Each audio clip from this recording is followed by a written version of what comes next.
Dəstəmaz almağın qaydası necədir? Deməli, namaz qılan kəs namazdan öncə dəstəmaz almalı və özünü bu böyük ibadəti yerinə yetirmək üçün hazırlamalıdır. Qeyd edim ki, dəstəmazda niyyət şərtdir. Onu dil ilə demək vacib deyil. Sadəcə nə etdiyinizi bilməlisiniz. Bir şey də deyim ki, dəstəmazın niyyəti olduqca həssasdır. Əgər məhz Quran oxumaq üçün dəstəmaz alsanız, onunla vacib namaz qıla bilməzsiniz. Yəni, nə üçün dəstəmaz almısınızsa, ondan başqa şey etmək olmur. Ona görə də dəstəmazı həmişə ümumi paklıq, təharət niyyəti ilə alın ki, dəstəmaz şərt olan hər bir şeyi hər vaxt edə biləsiniz. Dəstəmazdan öncə əllərinizi yaxşı-yaxşı yuya bilərsiniz. Problem yoxdur. Məhz yerlərindən başqa üzünüzün, qollarınızın mütləq quru olması gərəkmir. Yaşıla da bilər. Dişlərinizi yuya bilərsiniz. Burnunuza su çəkib yaxalaya bilərsiniz. Eləcə də ağzınıza su alıb yaxalaya bilərsiniz. Bunlar yaxşı savab işlərdir. Yaxşı, dəstəmazda nə etmək lazımdır? Əvvəlcə qısa deyim ki, yumaq lazımdır. Əvvəlcə üz yuyulur. Başın tük bitən tərəfindən çənənin sonuna qədər. Eni isə baş barmaqla çəçələ barmağına arası qədər. İndi kimsə deyər ki, mənim tüküm buradan tökülüb və yaxud da əlim balacadır. Yəni, üzün belə görünən hissələri, buraları da yumaq olar. Sonra əllər yuyulur. Sağ əl dirsəkdən barmaqların ucuna qədər. Sonra sol əl, o da dirsəkdən barmaqların ucuna qədər. Daha sonra məs çəkmək, başın təpəsindən təpə, alının yuxarısına qədər. Sonra sağ ayaq, göstərəcəyim onu. Ayağın barmaq ucundan ta ki topuqlara qədər. Sol ayaqda. Barmaqların ucundan topuqlara qədər. İndi keçək biraz ətraflı məsələlərə. Dəstəmaz alarkən üz və əllər yuxarıdan aşağıya doğru yuyulmalıdır. Üzdə yuxarıdan aşağıya doğru, əllər də yuxarıdan aşağıya doğru. Yəni, belə-belə yox və ya belə-belə yox, belə, üzü aşağı. Diqqətli olun.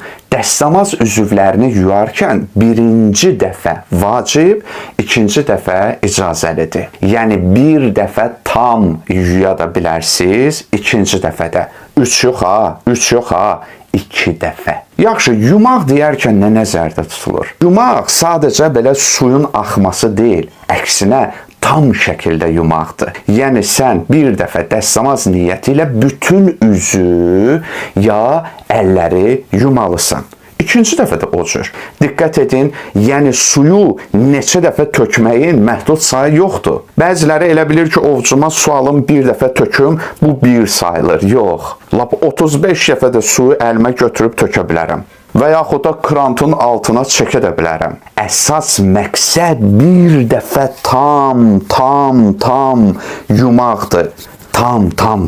10 dəfə suyu tök, amma onu tam bircə dəfə dəstəmaz niyyəti ilə yusan, onda bu 1 sayılacaq. Sonra bunu ikinci dəfə də edə bilərsən, amma 3 yox. Bu həm üzə aiddir, həm də qollara. Əzizlər, onu qeyd edim ki, bəzən insanlar əllərini yuyarkən sadəcə belə qollarını yuyurlar. Yox, bu bəs etmir.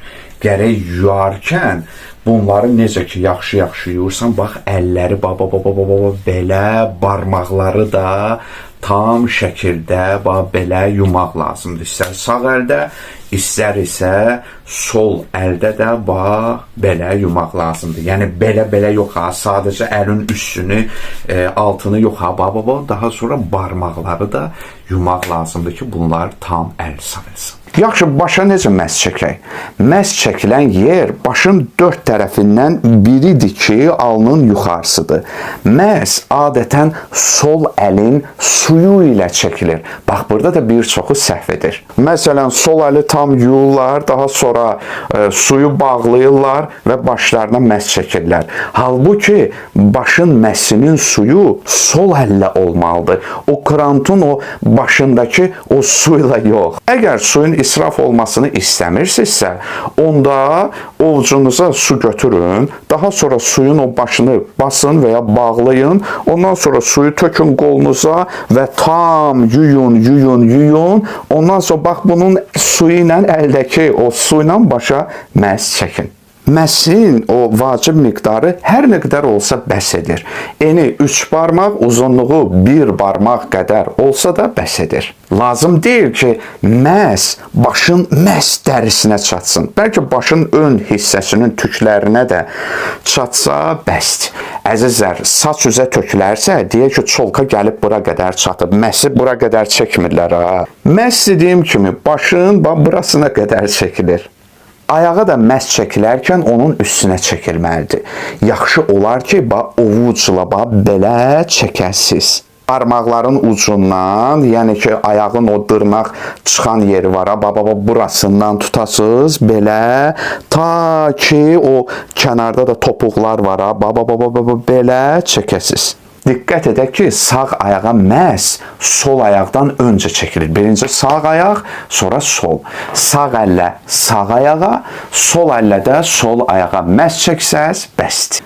Əlim başıma çəkməlidir, həmçinin ayağıma da. Nəinki əlimi tutmalıyam, başımla belə eləyim və yaxud da ki, əlimi tutum, ayağımdan belə eləyim, yox. Ya deyək ki, möhkəm bir yerdə dayanın, belə də edə bilərsiniz. Ayağınızı, bu ayağınıza diriyəsiz və buradan tutasınız, bax, belə tam çəkəsiz. Yəni belə, yəni ki, yolda gedə-gedə belə bir şey eləməyin. Deyək ki, başa məhz çəkdim. Ayağı çəkmək istəyirəm, görürəm ki, vay, ovucumun içində quruyub. Ovucum qupqurudur. Mən nə edim? Dəstəmaz üzvlərindən istədiyinizdən rütubət götürə bilərsiniz.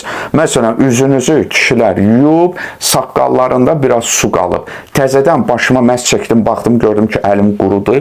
Əlimi saqqalıma vırıb, əlimi rütubətli edib, ayağıma məhz çəkə bilərəm. Əs yerləri quru olmalıdır. Əgər yaşı olsa, onları qurulamalısınız. Lakin azacıq belə nəm olsa, lakin əlinizdəki rütubət daha çox olsa, heç bir problem yoxdur. Bəziləri deyər ki, bəs ayaq yumaq, əzizlər, məhz çəkin ayaqlarınıza, bitirin, ondan sonra ayaqlarınızı bol-bol yuyun. Nə problem var ki? Bu ixtilafı da belə həll etmək olar. Diqqətli olaq ki, dəstəmaz zamanı başda və ayaqlarda örtü, papaq, araqçın, yaxud corab və ayaqqabı kimi şeylər maneə yaratmamalıdır. Hətta olduqca nazik olsa belə. Dəstəmaz üçün alınan su mübah olmalıdır. Yəni qəsbi, oğurluq, nə bilim, levi yolla çəkilmiş su ilə alınan dəstəmaz da qüsulda batildir. Bir də suyun çatmasına mane olan hər bir şeyi aradan qaldırmalısınız. Hamamda, tualetdə dəstəmaz almaq olar. Dırnaqların altında kir olarsa, dəstəmazda problem yaratmaz. Amma əgər dırnaq adi haldan uzundursa, gərək mümkün qədər altındakı çirk təmizlənsin. Bəzən adamlar var, nar kimi şeylər yeyir. Əlləri yuyandan sonra onun rəngi qalır əldə, xına kimi. Bax, xına da bu cürdür. Bunlar dəstəmaza maneə sayılmır. Tatu əgər dərinin altına işləyibsə, dəstəmaz üçün maneə deyil. Əziz xanımlar, lak çəkmək olar, lakin dəstəmaz və qüsuldan öncə həmin lakı təmizləyin, qüsulunuzu və ya dəstəmazınızı alın, daha sonra çəkin.